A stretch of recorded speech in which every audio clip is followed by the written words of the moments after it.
Today I'm playing the Command & Conquer Red Alert 3 Uprising Challenge mode. And sorry in advance for having to turn off the music. While the soundtrack in this game's fucking awesome, it's not very copyright friendly. Anyhow, all bullshit aside, let's light this fucking candle.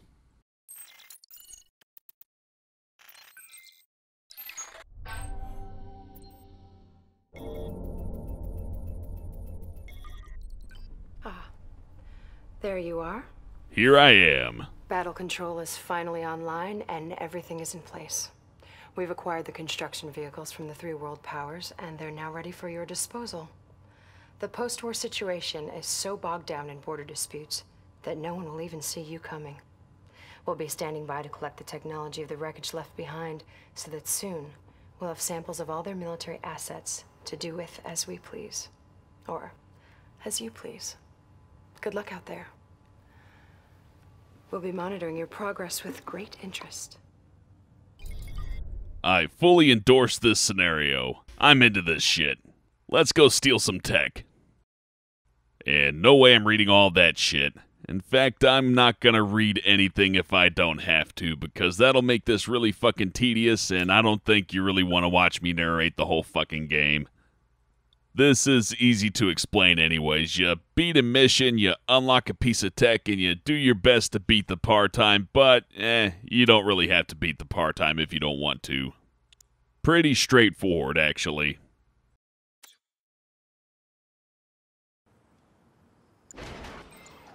Well, what do we have here? Looks to me like a trainee could use a few pointers. I'm Commander Hill, and I'm gonna teach you all about defeat. I can't tell if he's thirsty or has a speech impediment, so I'm gonna wager he's just a bad actor. Construction complete. New construction options. What's the deal with these puppies? Oh, never mind, off to the ocean they go. Alright, back to the game. Building. So if you're new to Red Alert 3, you probably noticed that all of my buildings kind of act like MCVs, and that's kind of the Imperial theme. They aren't constrained to the power grid, and they can build pretty much wherever they please, which makes their defensive towers especially useful. Which hopefully I'll be able to demonstrate during this challenge, otherwise I doubt I'm gonna beat that part-time. I should have a pretty good chance at beating that part-time, since I've already played this mission once, as I had to test this before I could record it, just to make sure there weren't any kinks. And yeah, there were some really fucking bad kinks to this, so it's a good thing I did that.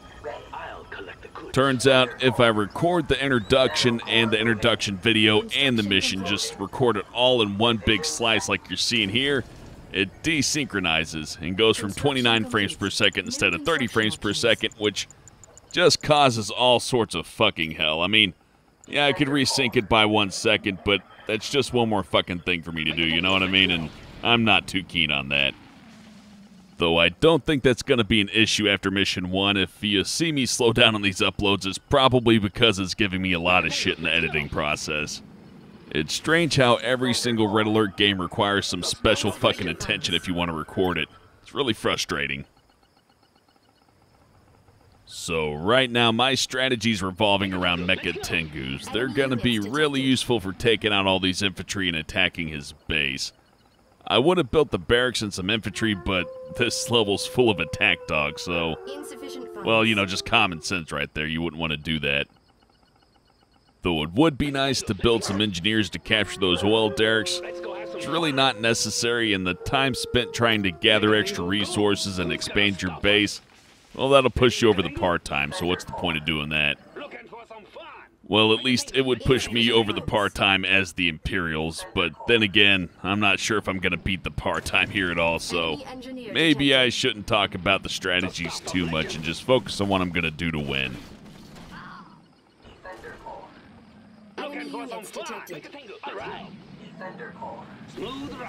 Insufficient funds. A unit is under attack. They're looking for some trouble. They're fighting back. The defensive cores, like all the other cores, are extremely vulnerable to just about every kind of attack, so you don't want to leave them unattended, or else the infantry will probably take them out.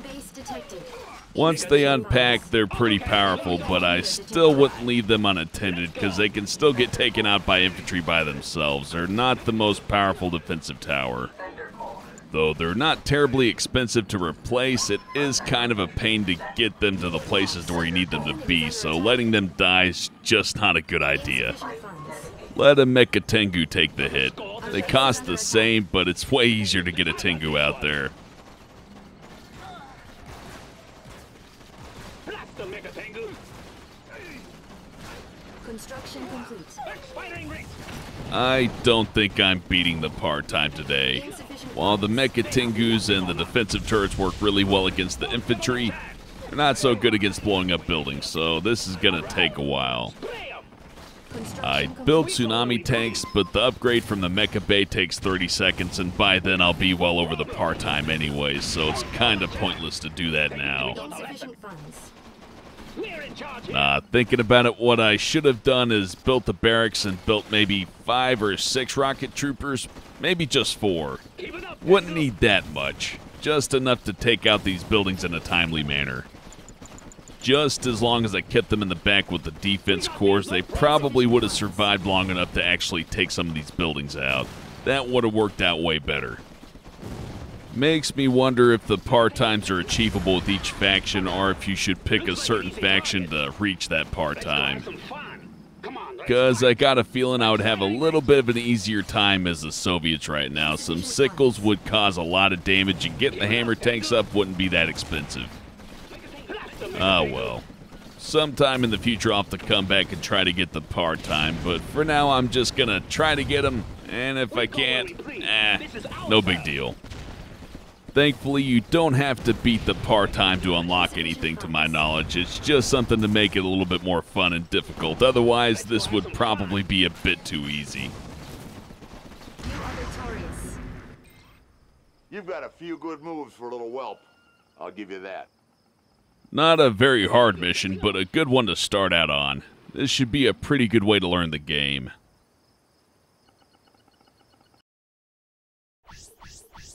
Ah, damn it.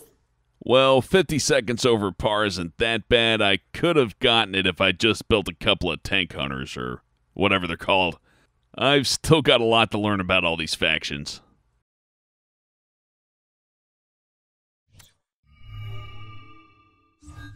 I now have access to dog tech, the tech of dogs.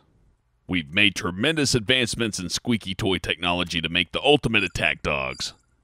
Oh man, I gotta get a little conscript squeaky toy for my dog. Surely they make those. That'd be fucking awesome. But only if it goes nyet every time you squeak it. Oh man, I just realized this is gonna make for a short video. I would put 2 challenges in one video, but that's going to be really confusing for the titling and everything, especially if somebody wants to look for video 2 and they can only find video 1 and they don't see the end of the title. Lots of complications there, so I'm just going to end it here and try to get another one of these up before the end of the week, along with the other, 0-hour video that I got planned. So, that's all for now. Thanks for watching, and I'll see you again soon.